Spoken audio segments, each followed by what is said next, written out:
The times are changing. The world is changing. Reality is changing.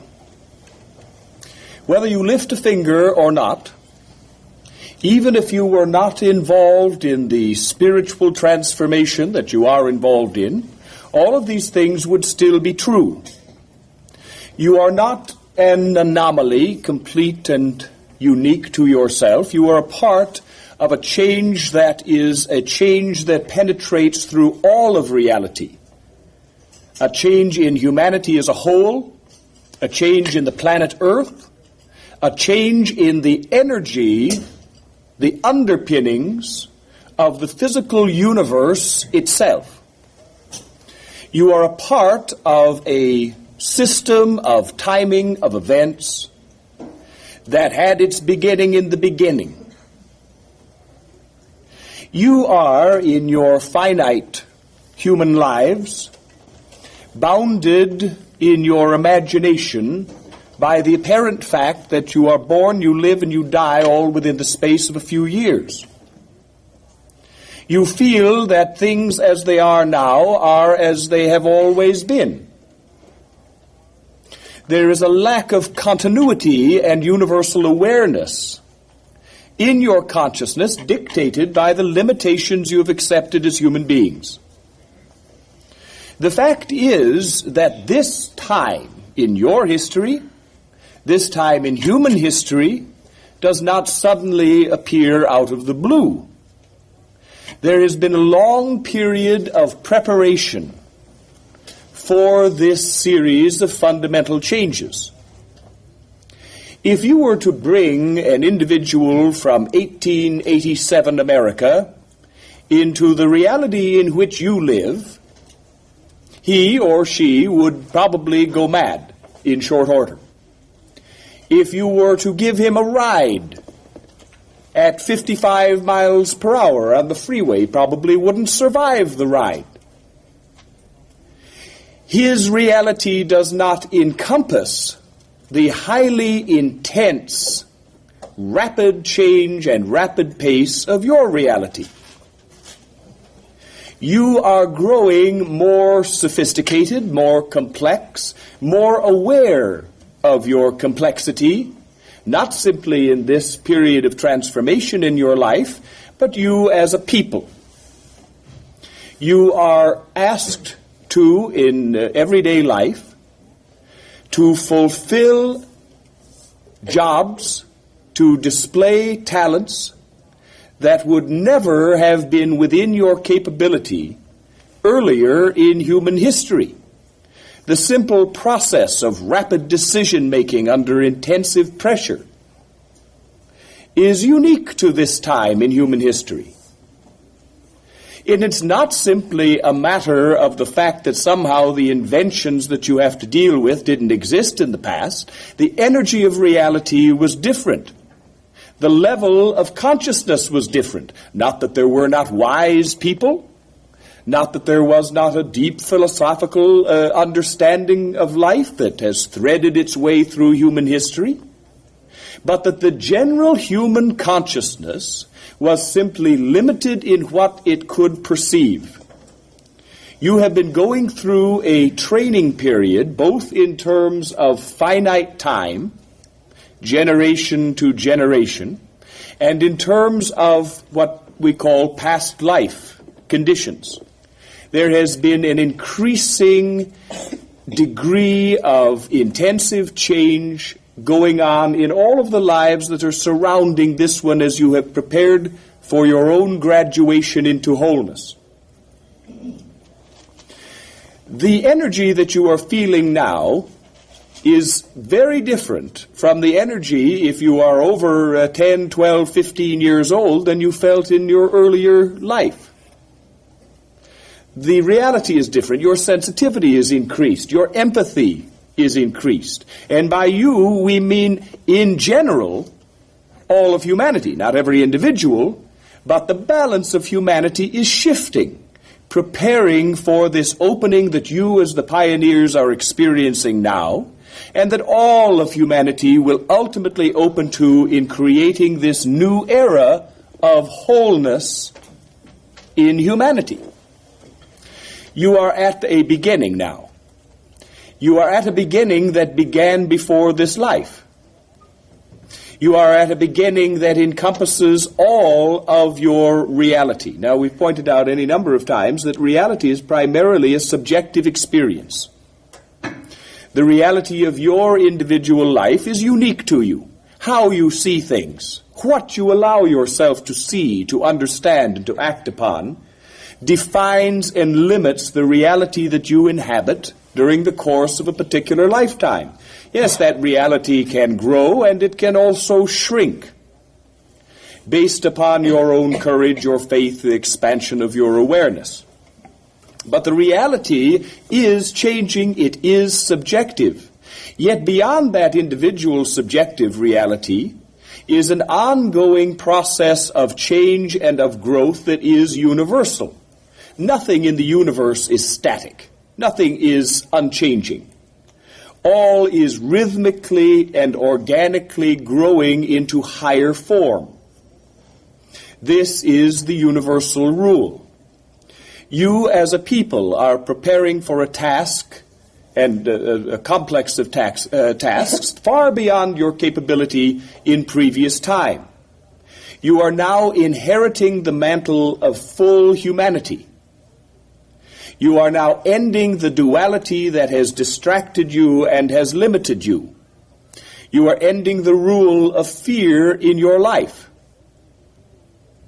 You are ending the role of the darkness.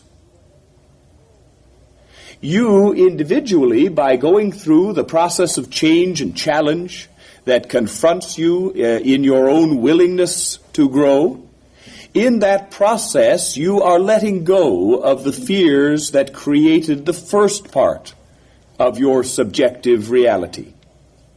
You are changing your being by changing the way you see and understand and act upon the reality you inhabit. The energy that is flowing into you, the preparation that was made by what we've called the Mary energy,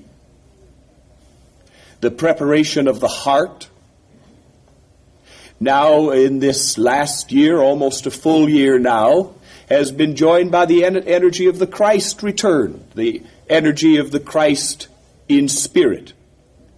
That each and every one of you, and it doesn't matter, in different parts of the world, different parts of different kinds of cultures, the name is different. But in all who have joined a spiritual quest, there is an awareness of a newness, of a change of energy, a heightening, a growing refinement of the nature of reality within human beings and within society.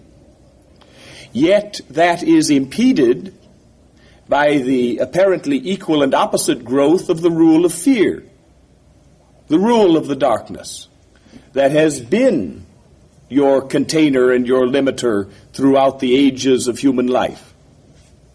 Now you are still in a time of duality, yet the seed of wholeness is present. As soon as you begin to receive Christ energy, you were in effect whole. During this period of time of the last year, you have seen the dismantling of your own previous structure of reality. You have seen, in a sense, the error of your ways. You are beginning to see with increasing clarity what has limited you in your growth. What has blinded you to true love? What has prevented you from expressing your creative energy to its fullest? What has stopped you from becoming the embodiment of the purpose that has brought you to earth in this time and in this place? It is a painful process because it is death and birth encapsulated in one. It is the phoenix risen from its own ashes. It is a painful process, but it is an opening to joy. And it is a recreation of your own reality. Your reality as individuals has been conditioned by the fears that you began to confront at the moment you first drew breath. When you sensed the loss of your full consciousness. When you sensed the loss of your immense power. when you entered willingly into a world of limitation as an infant, helpless, utterly dependent upon others for your very life, the overwhelming trauma of that birth into the awareness of your limitation, into the stark awareness of the issues that you have come here to deal with, and very often with a powerful desire to scuttle back up the birth canal. It is not an accident that heretofore in human life you have been beaten into consciousness, a good solid whack that provides a cry of protest. I don't want to be here. Most of you have entered this life reluctantly. This life, perhaps above all, because it is the life of graduation, and because you have created in yourselves, in the persona that you live during a particular incarnation, you have created such subtle, fear-inspired limitations. Not the grossness of dealing daily with the need to survive, with starvation, with imminent disaster, but with the complex and subtle issues of the maturing spirit. So you are full of complications and contradictions. And therefore your lives have been complex and contradictory. You have received love and you have received fear. From the moment of your birth, you have been inhaling the stuff of fear. As human communication and contact and travel have increased, as the world has grown smaller, as cultures once remote from each other now collide, the imminence of disaster on a large scale has increased 1,000,000-fold. Where once it was possible and likely, in fact, for you to be born and live and die within a few miles of that place of birth, to live a life seeing very little change of technology, very little change within the society, within the culture, now you are in a time of constant upheaval. Cultures, societies, ideologies, philosophies colliding and clashing. Haves struggling to save what they have from the have-nots who want a piece for themselves.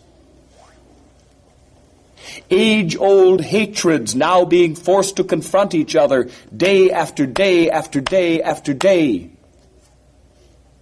because of the sophistication of communication, of weaponry, the collision of thought patterns, of belief systems, of visions of reality that are not in harmony and cannot exist side by side. Born into fear, into the fear inspired by a world war, into the fear inspired by the power of the atom unleashed in destructive ways. Fear now grown to such a point that in a relatively peaceful and idyllic spot such as Minneapolis, Minnesota, now it is not safe to walk the streets at night. Now you must double lock your homes. Now you too must live in fear, a fear that's greatly magnified in much of the world, a fear that is daily in its impact upon you, that you cannot escape with the newspapers, with the television, with the evidence around you firsthand, that the world is in disarray, that the culture is collapsing, that civilization is falling in upon itself, that there are no verities, there is nothing strong that you can stand upon and count upon. There is a crumbling of the world reality, of all that has been believed in and counted upon. You are at each other's throats with the infinite differences of your opinions, that is to say, of the individual realities you have created and counted upon. You are seeing and have been seeing for the last century the gradual erosion, and the accelerating decay and collapse of a reality, of a level of consciousness and energy that is now completed and over, and is superseded not by the next logical step, but by a leap into new consciousness.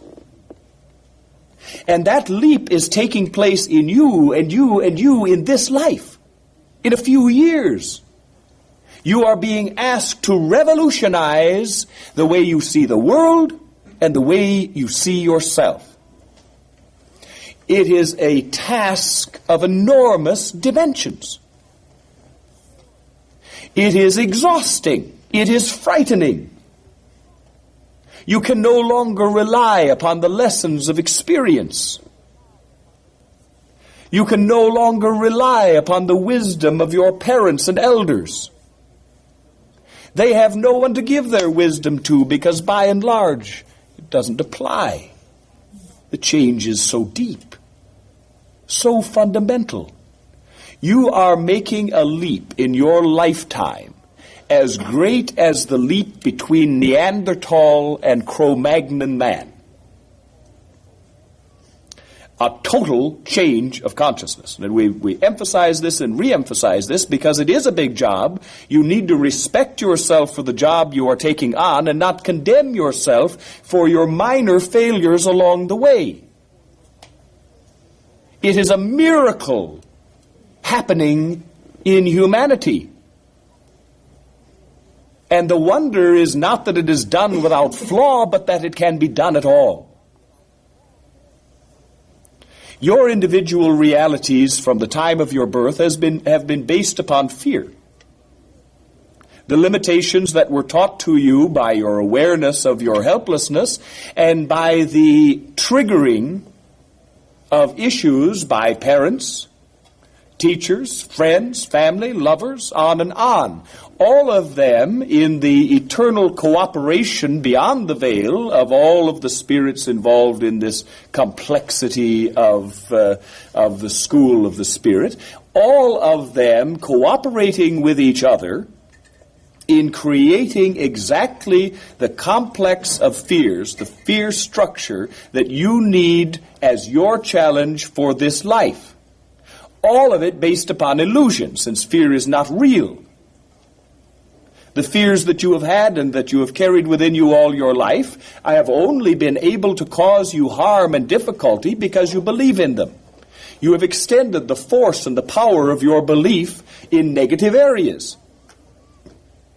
When the day comes, and it's not just one day, day after day after day of dealing with fears, the day comes with each of those fears, finally when you begin to be able to look through them, begin to see their essential falseness, and begin to withdraw the power that you have invested in them. As soon as that happens, they crumple and fall away, and the light fills your life. But the process is a tough one. The process toward wholeness is full of difficulty. The time that you are now living in, this moment in your history and in human history, is a pivotal time. The creation of a new reality, not just in your life, but on earth, in all humanity, is a very, very painful moment. It is that moment when you emerge from the rebirth canal, bewildered, wondering who you are. But since it is a birth into wholeness, instead of that traumatic awareness of your weakness, you have an equally traumatic and puzzling awareness of a power that you have never suspected. All of your lives, you have been trained to believe that you are powerless. Always there has been a dictator, a boss, a parent, a dominator in each of your lives, again and again, to emphasize your weakness, your helplessness, your littleness, your inability. Very little encouragement in terms of what you can do. Yes, you may have an outstanding talent and everybody praises you for that, but be sure that that's more than made up for by the digging away at your confidence in some other area. You have crippled yourselves, you cripple others, and you are crippled by others. It is a cooperative venture, but look at the result. Miserable relationships, fearful job situations where you feel yourself used and victimized, underappreciated and overworked, relationships where you don't even understand what on earth the demands of this partner can be, why they ask for exactly what you can't give, why they cannot give you exactly what you need, a world of misunderstanding and misapprehension. This is what you are coming out of. This has been the history of humanity up till now. How do you know anything else? You don't. How can you figure out how to become whole? You can't. You have no experience in this matter. Nothing to base your judgments on. Here you have this wonderful brain and this wonderful system of rationality, logic, the workings of the mind, all useless. In this, the most important task of all of your lives. You are bewildered, and yet you can't help yourself from trying to figure out what I do next. Where am I going? How can I get there? Where do I steer the car? What do I do to myself to become who I feel I can become? There is no answer. No intellectual answer. The reality that you have created up until now in your life, the reality of fear, the reality of limitation, the reality of little meanness, that reality is over. It was created unconsciously and subconsciously. You didn't want to be scared. You didn't want to be limited. You didn't want to feel useless. You didn't want to feel hopeless. You didn't want to be loveless. Just happened. But it happened because you created it. And you created it because you needed it. And you needed it because you needed to understand it, be challenged by it, accept the fears, see them whole and release them. Instead, you've hidden from them, ducked, fled. You've struggled on the wrong battleground, fighting the wrong war with the wrong people. You've lived in the darkness, blind, deaf, and dumb. And now with all of that wonderful talent going for you, you feel because of this willingness, because of this itch to be whole, that you don't understand and you don't even conceptualize what wholeness can possibly mean. Because of that, you have followed willingly, courageously, a painful and confusing path. Every moment thinking, well, next week, or next month, or sometime soon, I'm going to be fine. I'm going to feel good. I'm going to love my fellow man. I'm going to let joy into my life. I'm going to turn my life into a celebration. And yet every day and every month, the pain is still there. The confusion is still there. The bewilderment grows. What kind of a dirty trick is this? Is this spiritual path all it's cracked up to be? I think not. Why am I doing this? I see so-and-so who doesn't have the slightest idea what a spiritual path is, and he's doing great.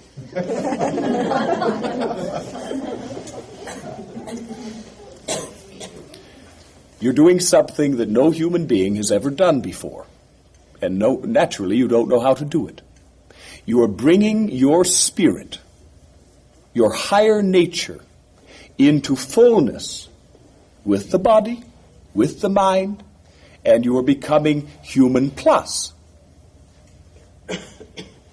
Now, the mind was a very useful thing when that was all you had to work with. But now that it's not all you have to work with, you must stop relying upon it in the same way. As through your process of release you bring that spirit into wholeness, it changes everything. Your perception, your understanding, your wisdom, your empathy, your ability to change reality. Now, not subconsciously, not unconsciously as you created the negative reality of fear. Now you have the tools in your hands, if you but know how to use them, that can create a reality that is for your benefit, that enhances your life, that brings you nurture, growth, opportunity, joy. But it's like a machine from Mars without a set of instructions. And you look at the knobs and the handles and the dials and you think, I don't know how to run this machine. I know it can work miracles, but what is it? This is the time of the challenge of faith. Well, you say faith has brought me through this whole thing up until now. But this is the supreme challenge. This is the challenge that truly changes your reality by your choice in a direction you choose. The faith is not an abstract faith, please God, I'll believe in you if you'll only save me and pull me out of this one. It is a faith in the person you have always had the least faith in, yourself. A faith that you cannot justify by logical, rational means. You cannot look in the mirror and say, yes, I see that I am a changed human being. What wonderful confirmation that gives me. Well, it's not very likely. Maybe you look a little healthier. Most likely you look a little more tired. But you can't see that change. Yet you are aware in that growing consciousness that something is different. And it is upon that tiny kernel of confirmation to your faith that you must build your whole new reality. And it is built now not through passivity, not through acceptance, not through saying, thy will be done, I'm going to sit here and let things open before me. That's a wonderful saint-like attitude, but it's not going to work. Because you must now prove to yourself, beyond any shadow of a doubt, a power, a strength, an ability that you have never for a moment believed that you had. And the only way that you can prove that to yourself is by taking the steps to create that new reality consciously, with awareness, but not through the mind. Not through the mind. Well, how? How on earth do you do that? How do you stop thinking your way through it? How can you stop lining up reasons in column A and column B and choosing one here and one here and one here and trying to build a structure out of pieces you don't understand? You don't. You can't. How not to? How not to is going to be the challenge of these next few months. Particularly of these next few months. After that you'll get good at it and you'll have some other challenge. The challenge now is going to be making choices, making decisions, and acting upon those decisions without being able to intellectually justify them. You will have to be making decisions that your parents dislike, that your friends dislike, that all that has been taught you in the past would indicate as impractical, unwise, risky. And you're going to have to make those decisions not after long thought, puzzlement, not after conferring with your advisors, your mentors, your friends. You are going to be making decisions like that, without any awareness of justification, on the faith that those decisions, however quickly arrived at and little understood, are based on your inner awareness, on your intuition, on the knowledge of your spirit. And it is only after having made those brave decisions that the confirmation comes. And so you're going to be taking a series of leaps. Leaps into the unknown. Leaps that will stretch your opinion of yourself. Each of you who's been on this path for a time has come to a point again and again where you say, this is it. I've done as much as I can. I've stretched as far as I can, and now I'm going to collapse. I can't stretch any farther without falling apart. And yet, somehow, you have stretched farther. You did last that extra day, and you did go that extra mile. Somehow. You don't know how, but somehow you did it. The way to growth is by stretching the definition of yourself beyond any previous understanding. By making an unwarranted assumption, apparently, that you're stronger than you thought, smarter than you thought, wiser than you thought, more talented than you thought, braver than you thought, and jumping. In the soup, you think. But no. The reward of faith and courage, which is the active form of faith, is not to prove to you that you're just as little as you thought, but to prove to you that you can always stretch beyond the limitations that you have falsely assigned to yourself. You've lived a life of limitations, and you've believed every one of them, and in some cases you've limited yourself even further. Now the time of limitation is gone. You don't know who you are. Humanity has never known who it was. It's been too distracted, each and every one of you in all of your lives, too distracted dealing with the duality. Dealing with the separation from God, dealing with the separation from your true nature, dealing with the domination of your fears. Everything led to the sense of limitation. Who are you? You are Christ. In this culture, 2,000 years ago or so, the energy that is now entering into you entered into a human being named Jesus. The combination creating Jesus the Christ, where the earthly and the divine meet.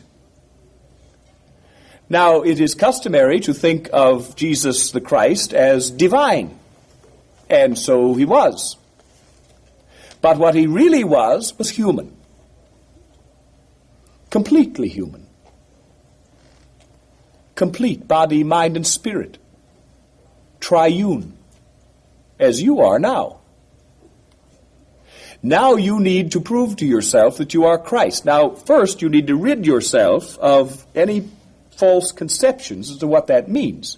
It doesn't mean going around with a halo over your head and a beatific smile on your face, because that was not Jesus the Christ. This was a man of passion. The marriage of earth and sky. A man of passion. And a man of light. It is not for you to abandon one for the other. That is not wholeness. That is not spirituality. Life is spiritual. There is no category called spirituality that's like a Sunday in the week. Only a portion of the reality. All of reality is spiritual. You are here to be fully balanced human beings. You are here to be Christ. You are here to learn the power of love in your life. The reality of love.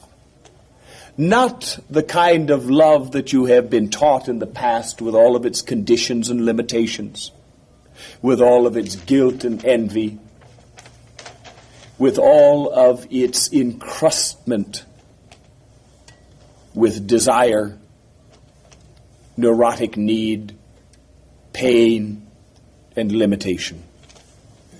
You are here to discover love in all of its aspects, physical love, spiritual love, forgiveness. You are here to become animated fully by the only real energy in the universe. You are here in this life, in this time, in this body, to become whole, to become Christ. Christ served as a model. Now, granted, a lot of what's filtered down to you through the ages, after all of the political battles among the creators of the early church, all of the prejudices, all of the contradictions, all of the limitations that were built into that structure, all of the censorship. Beyond all of that, still comes to you a model for your life, a model of love and forgiveness, a model of passion, a model of strength. What did Christ do that you can't do? Nothing. Nothing. You can't turn water into wine today, but you can transmute reality. You can create change. Well, you're doing it already just through the work of the mind. And now as the Spirit joins, you create change with the wisdom of the Christ. You greet each other and treat each other with the love and the forgiveness that was the promise and the example of the Christ. It is time to take that image out of the church, where it is embalmed, and into your heart, where it is alive. Incorporating that new reality of energy into your being and into your life is now your life's work. But it's not always going to be this hard, because gradually you're going to accept, not that you have no limitations, but you're going to accept that your limitations are fewer than you thought. You're going to accept that change and growth is not beyond you, that sure enough you can do some things you never thought you could do. You are going this year to make a number of great strides on that path to the realization of your true nature. It is the timing to create a new reality that is not based upon fear. First, a new reality in your own life, and by extension and by expansion, a new reality in human life. You are seeing now the destruction, but also the rebirth. You are now feeling the pain and the regret. You are now experiencing anger and sorrow that you have long sealed up inside of yourself. And now it's coming out, and sometimes you think it's coming out inappropriately. But you're allowing it to flow out, the roots to loosen, to wither, and to be released. You are being reborn. Your death is but a recent memory.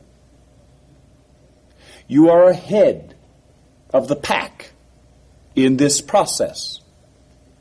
You are the pioneers in purposefully creating a new reality based upon higher consciousness, based upon the wisdom of your higher self. Now, don't forget, the guy you look at or the woman you look at in the mirror is only a little bit of the reality of your being.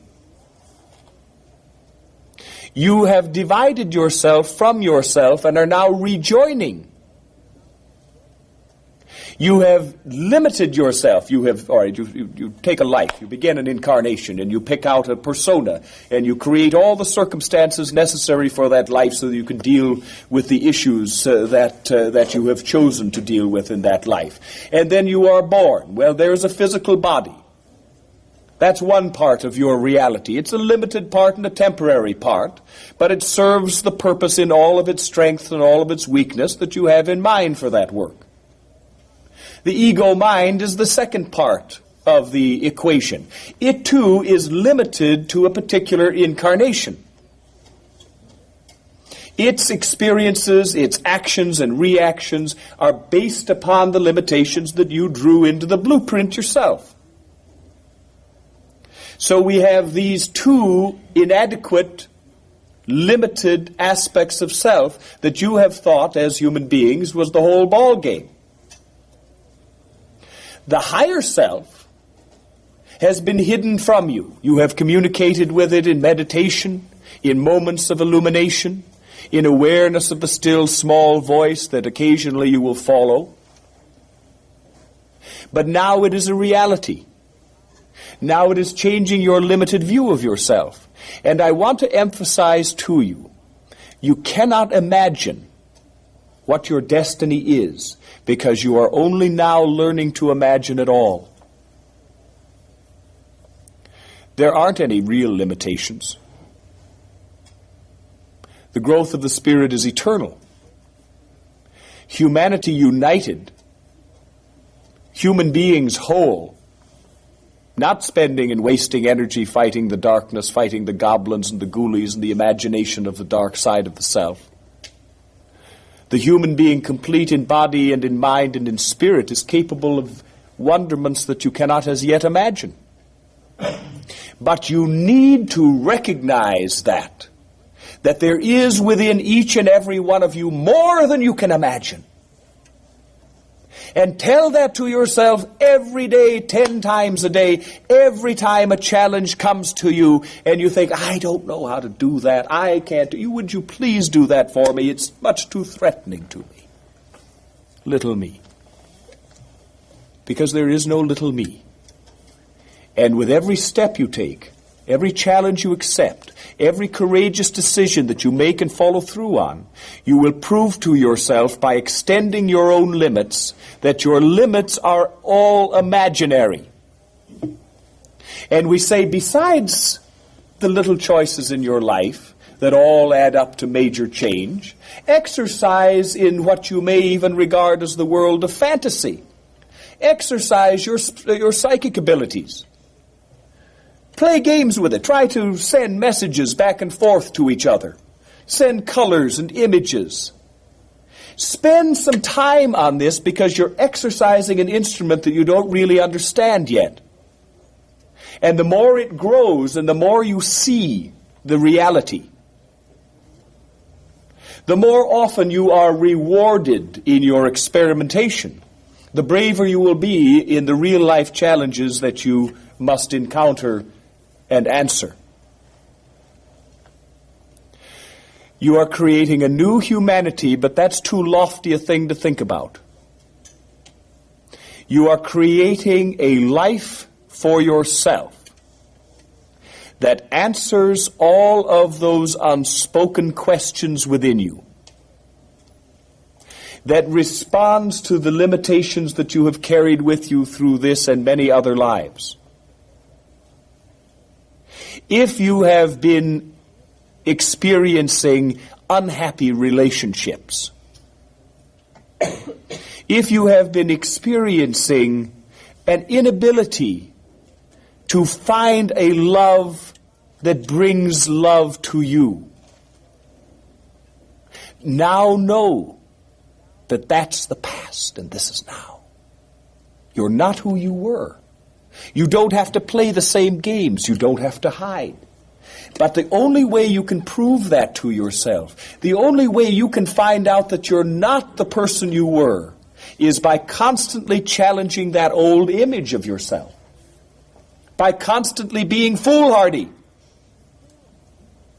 Well, I've been burned in relationships. I'm sick and tired of it. I don't trust men. I don't trust women. Choose sides. And I'm out of this game. No. I don't care. I've suffered before, but so what? I'm going to take up the challenge again. And if I feel like Don Quixote, well, there's something admirable about Don Quixote. There's something admirable about tackling what seem to be impossible odds.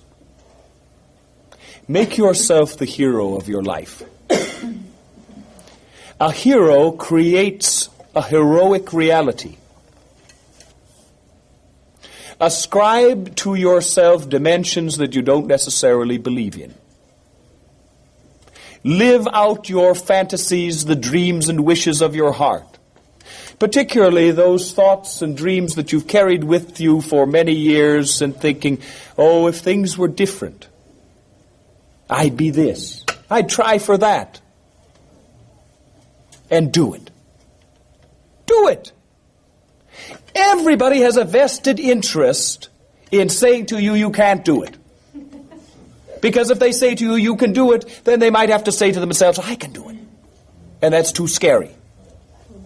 Those people that accompany you on this path are your colleagues, are your friends, are your peers. Those who cling to you, hoping to delay your progress, that you can't believe what you believe. You need to let them go. Not in anger, but in a recognition that they don't see what you see. Perhaps they will, but that's not your responsibility. Your responsibility is to take what comes into your life and magnify it. Because you can do it. It is the greatest challenge of all of your lives, and there is absolutely no penalty for losing because you won't lose. All of the pain that you have gone through in all of these lives, all of the lessons of limitation, all of the lessons of victimization, now come to a point where you can and will triumph. And all it takes from you is a gamble, a risk, a jump, a leap. And every leap you take makes the next leap seem less impossible. Stretch yourselves and be rewarded by that stretching. Don't ever be limited again by what limited humanity says you can do and you can't do. People who are not on this path, who do not recognize in one iota the promise of wholeness, what that can mean to you, want to limit you. They don't think they want to limit you. They want to guide you into a rational acceptance of reality and of limitations. And you hear that being preached all over. This is a time, this is an age where we must accept our limitations. That there are things that we simply can't do. That the world is out of our control. That we can't do anything about people starving. We can't do anything about the constant threat of war.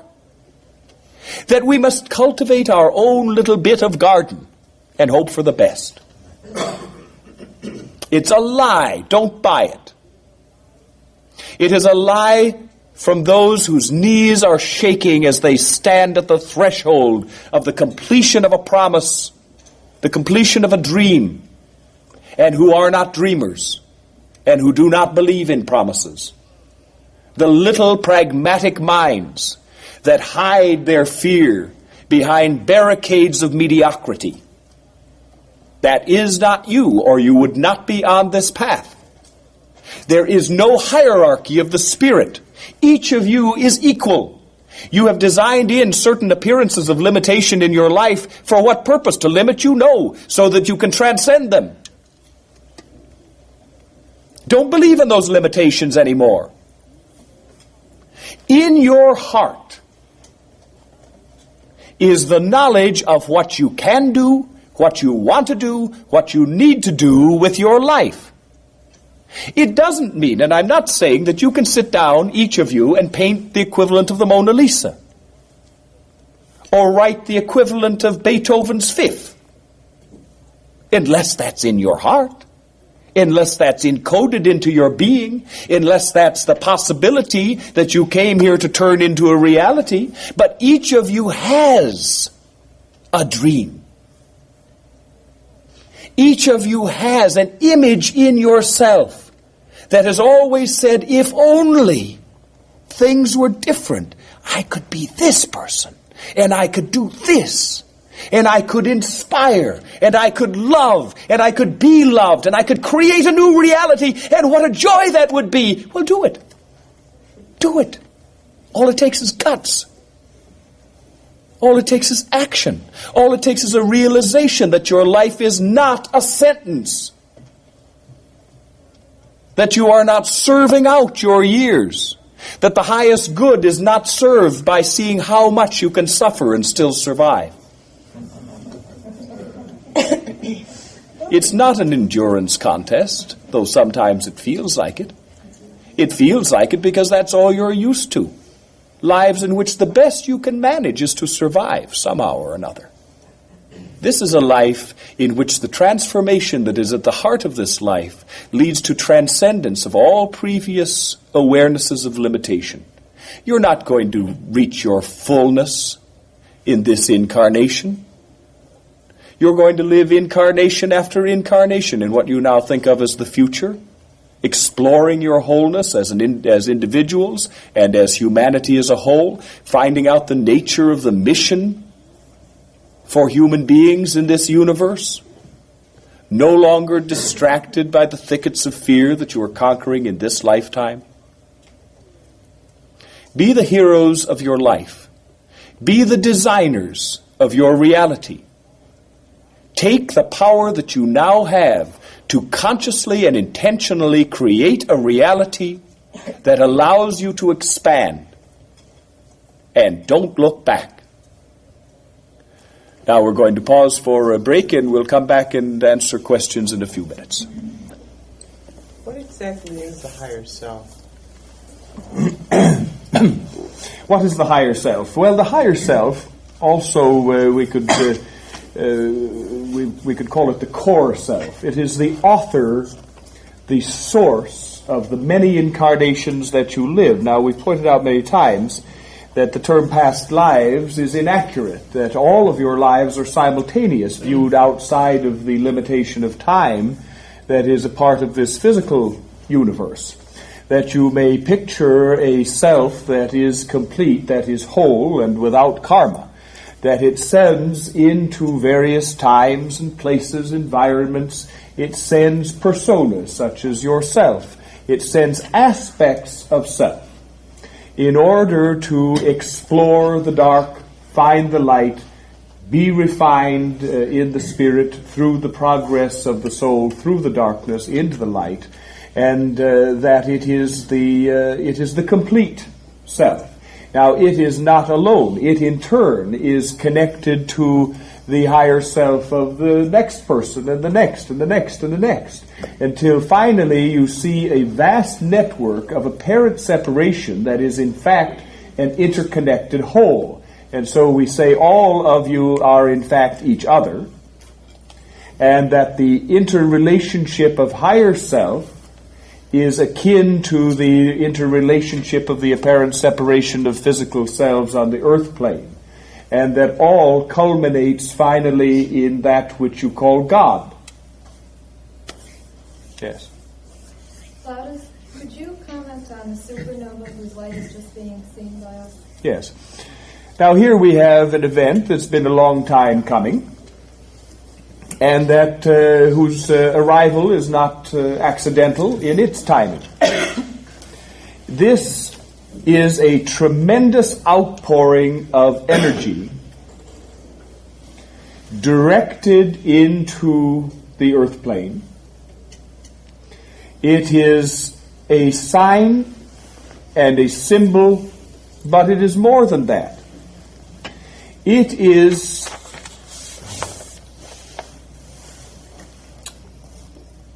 this supernova is akin to the light in the skies, the star that appeared during the time of the birth of Christ on this earth plane.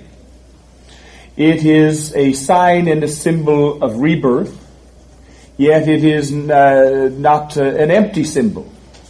It is full of power and of energy. Now, we've said that all of the universe, the universal energy, is changing as a result. That this human change is a part of a universal change in energy. a heightening of energy. All in the universe, all in reality, all realities is growth. That is the law. Constant growing, constant refining of the spirit, constant addition of knowledge, understanding, experience, and constantly growing. God himself, itself, that energy that is composed of all of the energy is also growing. You will note as a tangible result of this expression of energy an acceleration of events on the earth plane, an acceleration of the progress of this death and rebirth cycle. You will find in current events, in the events that manifest themselves throughout this coming year, a ever-growing clarity for those who have eyes to see and ears to hear. Others will simply perceive calamity. You will begin to perceive the emergence of a clear pattern that is the growing outline of the future. The energy that joins you now through this outpouring is like a midwife to this process of rebirth. We're going to be talking more about that energy as the time moves forward and the effects of the energy begin to be felt in greater amount. So we'll content ourselves with that much for now. Plautus. Yes. How can one distinguish intuition from other inner voices that are confusions? Yes, that's where faith comes in. The mind wants to distinguish and thinks, I don't want to be a fool. I don't want to follow just a passing thought or a passing fancy. I don't want to follow a hunch and find out that it wasn't based on anything. I don't want to be a fool. I want to quantify. I want to understand. I want to be able to consciously integrate each thought into my structure. Well, the conscious mind needs to be evaded on this matter because it's no judge. It wants to limit you. It wants to limit you because it can only understand so much. It can only accept so much. And so, therefore, you cannot, to the contentment of your ego self, you cannot determine what is the voice of the Spirit. What is wish fulfillment? What is fantasy? Can't do it. That's where faith comes in. Faith says, I don't know. I have a feeling. I'm not even going to question where that feeling is coming from. I'm going to act on it. I'm going to make a choice. I'm going to do. That's the leap of faith, that you are acting on intuition when you can't prove it. The result will prove it to you, but the courage and the faith comes in the leap. Will you talk about our role in making the earth a better place, our role in making our role as people in making a better human? Yes. Primarily, and certainly for this time, your role is pretty much limited to what you are doing in your own life and with yourself. You know, just as we talk about relationships, and everybody has relationship questions. Well, the first condition to a successful relationship is a successful relationship with the self. The first and most important task that you can accomplish in recreating the reality of humanity as a whole is recreating your own reality, in beginning to believe in yourself, in your divinity, in your strength, in your ability. Now, from that, and that sounds pretty self-centered, and we had a question about that not long ago. Isn't this what the New Age, quote-unquote, recommends is nothing but selfishness and self-centeredness? Well, what has been discouraged for millennia has been any accent, any focusing upon the self. The emphasis, is very clearly stated, and it is more blessed to give than to receive, and that is an outright, palpable lie. It is not more blessed to give than to receive. You must receive, or you have nothing to give. You must receive love. And the way you receive love is recreating your reality so that it is positive for you, so that you fill yourself with love and have something to share. So now you are laying the groundwork. Your purpose in life is your process in life. It is not a shining goal off in the distance. It is what you do with this moment. It is your willingness to accept change and redirection. It is your willingness to change your view of yourself and hence the way you interact with others and in your own life. It is not a sort of do-gooderism. It is not to look outward and see, well, I see an imbalance there, and so I'm going to give some money here and I'm going to give some time there. But you are taking it away from the fount. You are the fount of energy, the fount of positive use in your life. So first bring your focus upon yourself and increasing the quality of your life, increasing your belief in yourself, increasing the evidence of your strength. Then you will trust yourself, because the energy that's causing this transformation is the energy of Christ, the energy of love. Trusting that because you are embracing that energy of love, integrating it into your being, that you are going to willy-nilly be using it in every human contact, that you are going to be motivated by that love to share of your plenty in one way or another, whether it is time, energy, money, whatever, that the impetus to true sharing, not sharing out of guilt, not sharing out of obligation or duty, not sharing out of somebody else's notion of what should be shared, but sharing out of your plenty, out of your fullness, that follows the preparation. You are all uniting by your process. It is not as lonely as it feels, as isolated as it looks. While you are bringing your focus within, into this persona, this entity that you have created with this task in mind, you are also linking one with the other. As you receive the Christ energy, that energy of wholeness helps you to create psychic spiritual links between yourself and all others that are moving forward on this path, that are accepting that unifying Christ energy. And so as you continue to awaken, that which you accomplish with this awakening energy is integrated into the needs of all. You will be giving as a people far differently than you have in the past, because your perception, your empathy, and your understanding are growing way beyond previous limitations. By integrating your consciousness with all of these others, you are sharing awareness, you are sharing strengths, you are sharing understanding and insight.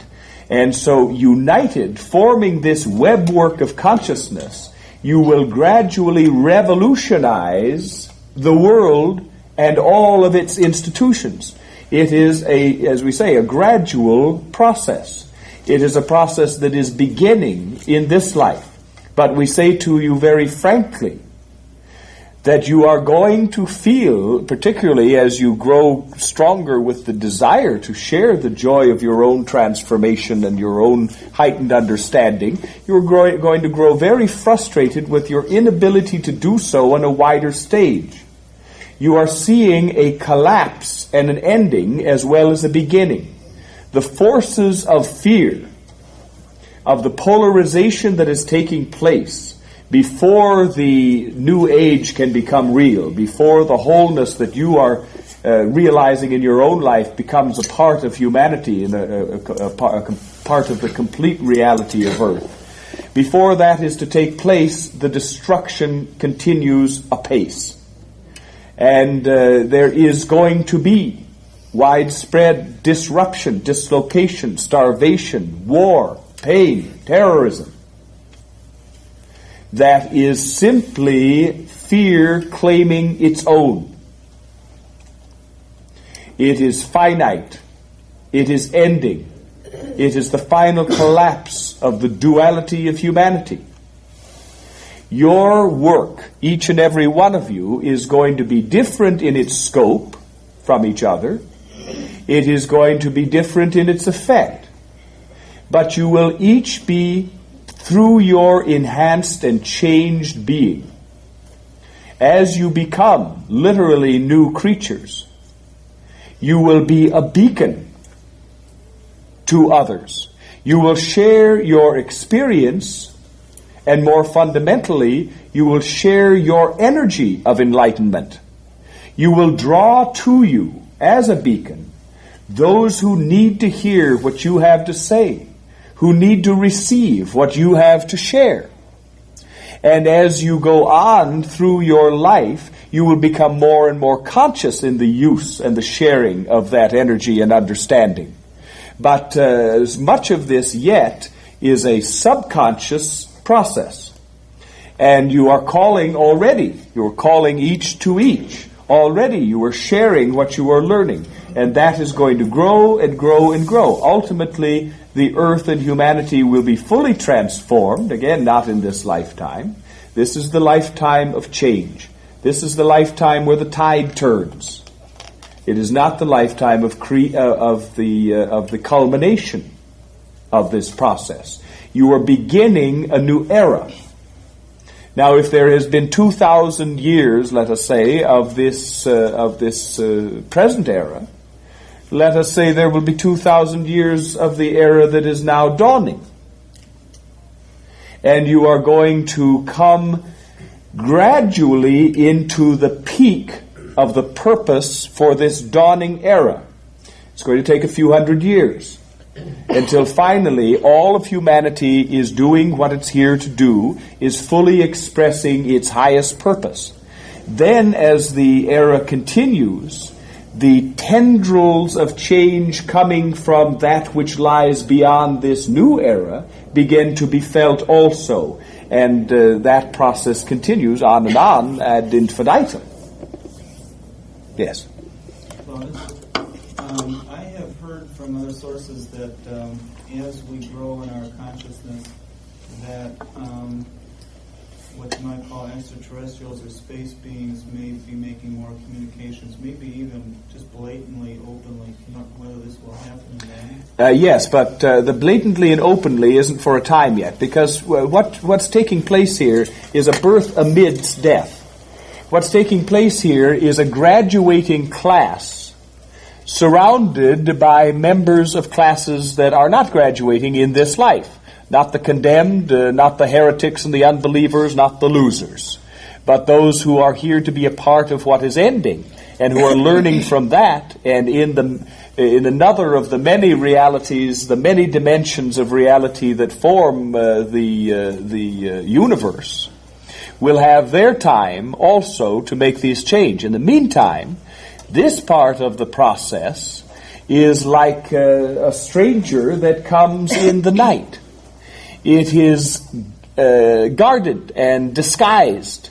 The changes go on are subtle, so that you can see them, you who are growing more sensitive, you can sense the truth, but you can't transfer it to those who are not yet ready to believe, ready to understand.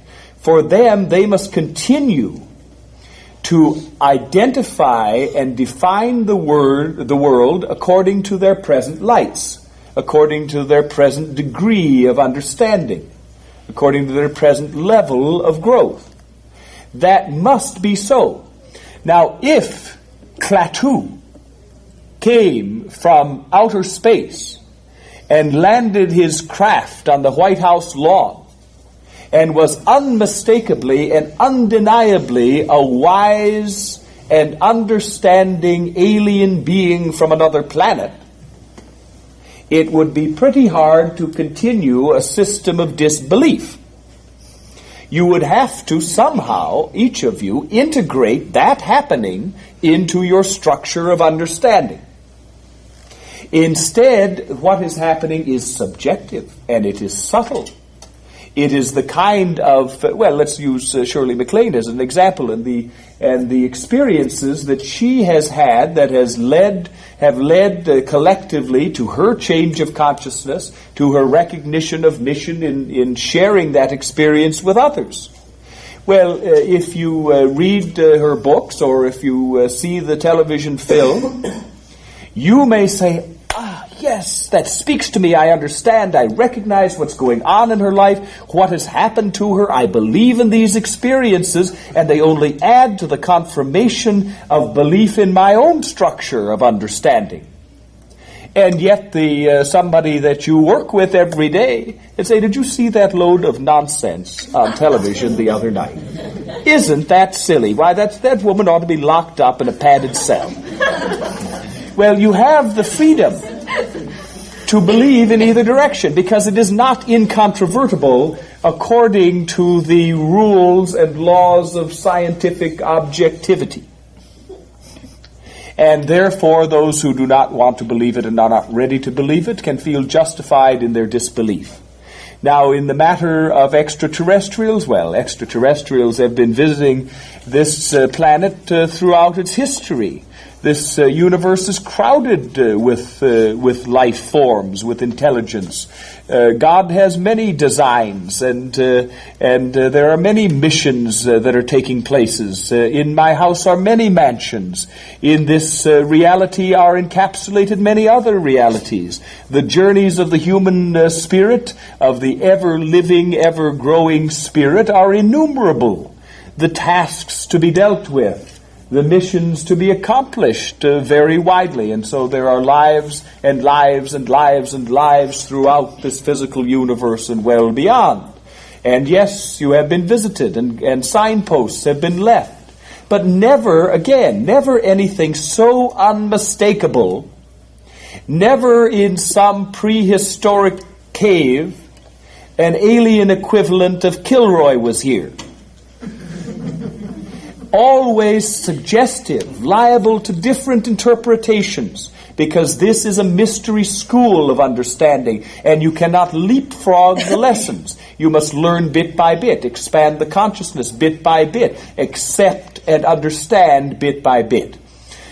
There are extraterrestrials among you. There are those who did not originate on this planet that are present now. There are guides present in the flesh. There are guides present in the spirit. There are guides present in projection from points far separated in the physical universe. This human event is not limited to humanity. This graduation into wholeness is an event that has been anticipated by many and is having its separate effect in other realities, other cultures, other worlds. Those who are a conscious part, let us say, of the universal community, are helping midwifery in this process of birth for humanity. There is nothing either threatening or negative about the presence of aliens in this world, or the increasing evidence of such presence. These are your friends, they are your guides, they are your comrades, they are your soulmates, they are you. And for those, again, with the eyes to see and the ears to hear, there will be increasing evidence of that presence. And the time will come where it will be more overt, but that time is not yet. Yes? Plautus? We've talked, about astral traveling in our sleep, but where do we go when we learn to astral travel in our conscious? What do we do with that? Well, that's a very good question, and it's a question that you're going to be spending hundreds of years answering. Because you are going to be learning, and you're beginning that learning process now, that the human being, the spirit, is not trapped in the body. That, the scientists look at the unimaginable distances between stars, and they say, well, even with the fastest thing we can imagine, it's going to take generations to travel from here to there, depending on where there is. And the fact is that there are huge distances, and if you don't find a way to shortcut those distances, that would be true. But there are a number of ways to shortcut the distances. One, we have already mentioned that there are alien consciousnesses present in various forms by projection. which is akin to what you're talking about in astral travel. It is the release of the spirit and from the limitations of the physical body. The physical body must operate by limited, although expanding, understanding of the nature of the physical universe, the laws that govern, limit, and guide you within this universe. The spirit does not have those limitations. The spirit can instantaneously travel from place to place. And so you are going to be learning that little trick of consciously releasing the spirit from encapsulation in the body and visiting wherever you want to visit for whatever purposes come into being in your life. Now you are like the toddler who takes a couple of steps and stumbles and falls, who holds on to the furniture to move around the room. You are now just beginning to get hints of your true freedom of action. And we would say all of you who are on this path are astrally traveling, are leaving the body in the sleep. And for many purposes, going many places. There's a great deal of education that is going on, but you will be learning to do this in a more conscious way. Some can do it now and to a limited extent.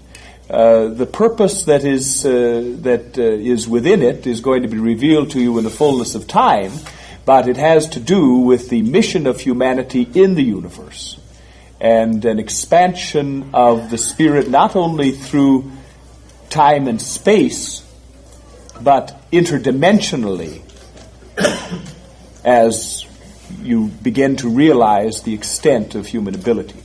Is there then really a sort of visible astral body, or is it really... Well, everything is visible if your eyes are designed right to see it. So it looks It's like not a visible to the meditation physical, looks. not visible to the physical eyes. Okay. Thank you. Plautus, what is the purpose of anger in these times, and what is there for us to learn in the experience of anger? Well, anger is simply a face of fear. Anger is a face of the frustration that fear limitation brings to you. And the experience of anger is not negative by itself. Really, the most negative thing that you all do is bury the anger within you, so it eats away at you, so you do not express it, so you magnify its importance. And there is no one so angry as the person who cannot or will not express that anger. Then the anger builds to pathological proportions, and in some spirits it may break out, and that's when you have axe murders and atrocities and so forth by someone who can no longer contain the volume of their anger. The anger that you have felt, that is an accumulation karmically from other lives and from the frustrations and limitations of this life, needs to be released.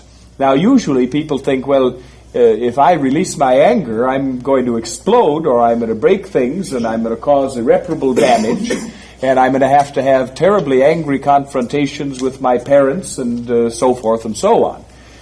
This is not the case. You can release your anger without causing negative results.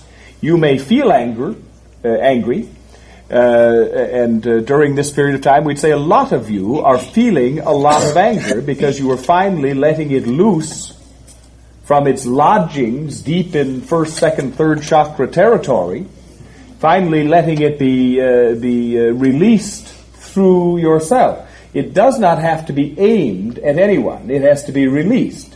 It's like forgiveness. You don't have to legislate forgiveness and somehow figure out how you're going to use it. It comes as a result of your increased perception and understanding of your ability to see the causes behind effects. And with your anger, as you release it, the intensity of its force and the negativity of its action decreases because you're not stuffing it, blocking it anymore. You are not hiding it for fear of punishment. You are letting it go, and it will animate you into action.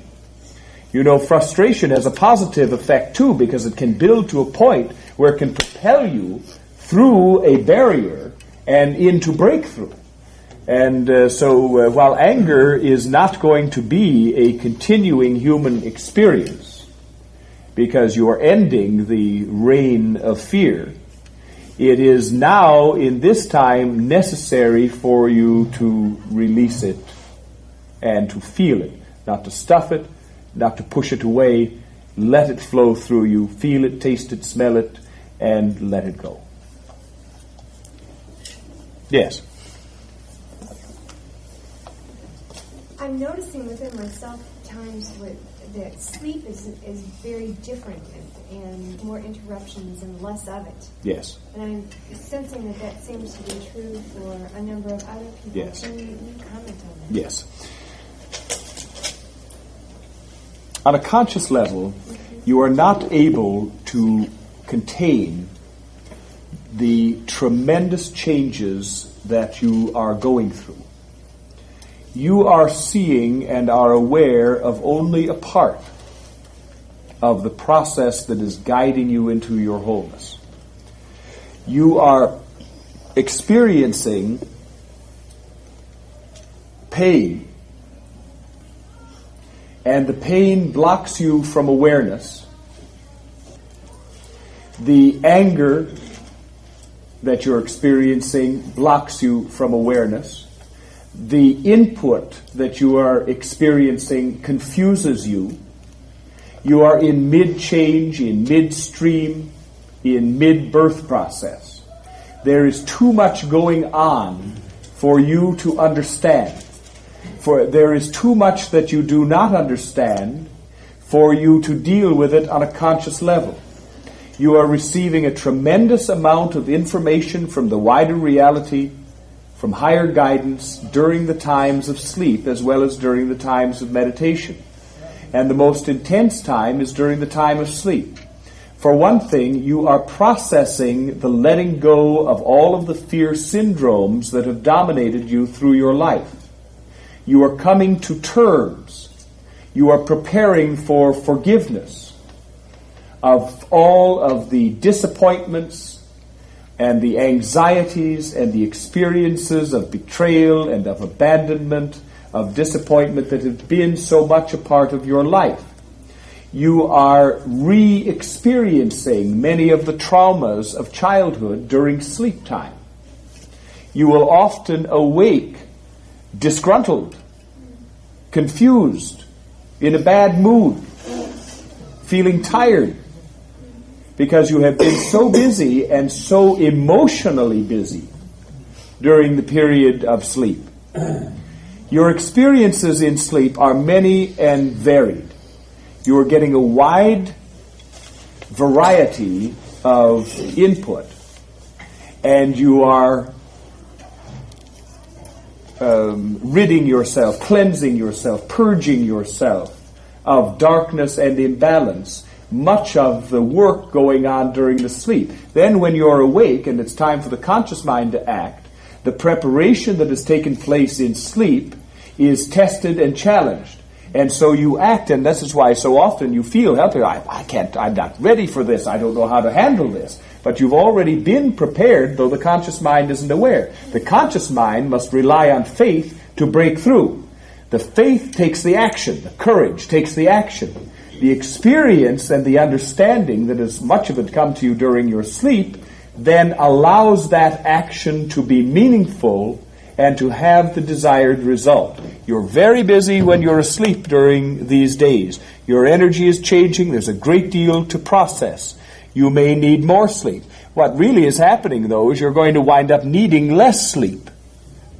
You're going to wind up with a changed sleep pattern. In the future, the idea of snoozing off for 8 hours at a time is going to seem absurd to you. You are going to be able to concentrate the resting aspects of sleep into a shorter period of time. And you're going to find that it's much more efficient to take short periods of sleep of perhaps an hour, 2 or 3 times a day, rather than to abandon life for 8 hours at a time.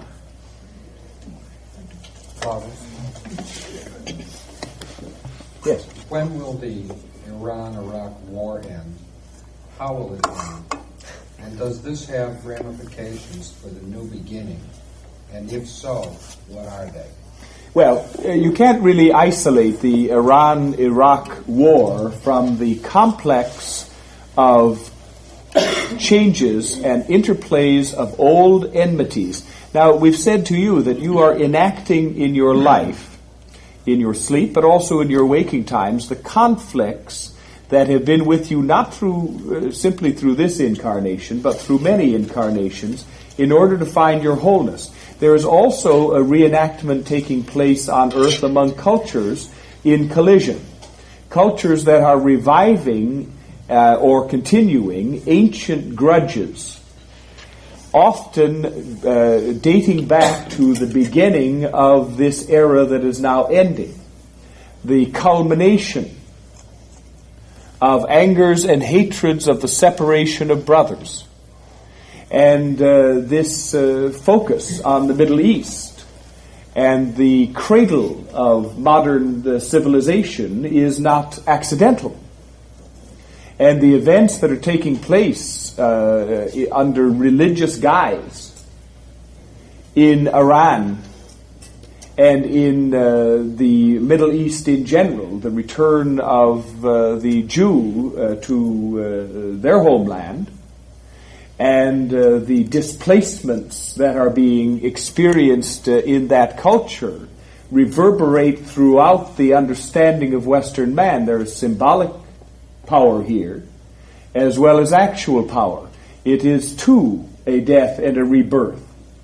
The timing on this whole simmering pot of angers and feuding is varied from one theater to another, but we're going to say that the Iran and Iraq conflict, which is only one aspect of a general cultural, intercultural struggle, is probably going to complete itself during this year.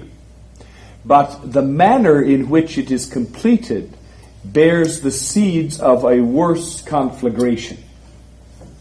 Now, we have, in recent years, we've been saying there is not going to be, in the sense that you have feared, a sort of final Armageddon in which the nuclear energy is released and all of everyone's worst nightmares are realized. But there is going to be a prolonged period of war, revolution, dissension, destruction, that is the accompaniment of the death throes of the old reality, and that will be taking place bounded roughly by the year 2010. The intensity of change is increasing and will probably reach its height in the last decade of this century. After 2010, you are likely to see the threads of the new reality begin to take on an identifiable form. But really, the space of time between now and approximately then is going to be the destruction of old patterns. The emphasis is going to be on the destruction of the old. And the birth of the new is going to be at first a minor note in this discordant symphony, and later to assume the dominant role. I've had some incredible dreams where not only did I know I was dreaming, but I was able to do things within the dream state that were conscious. Yes.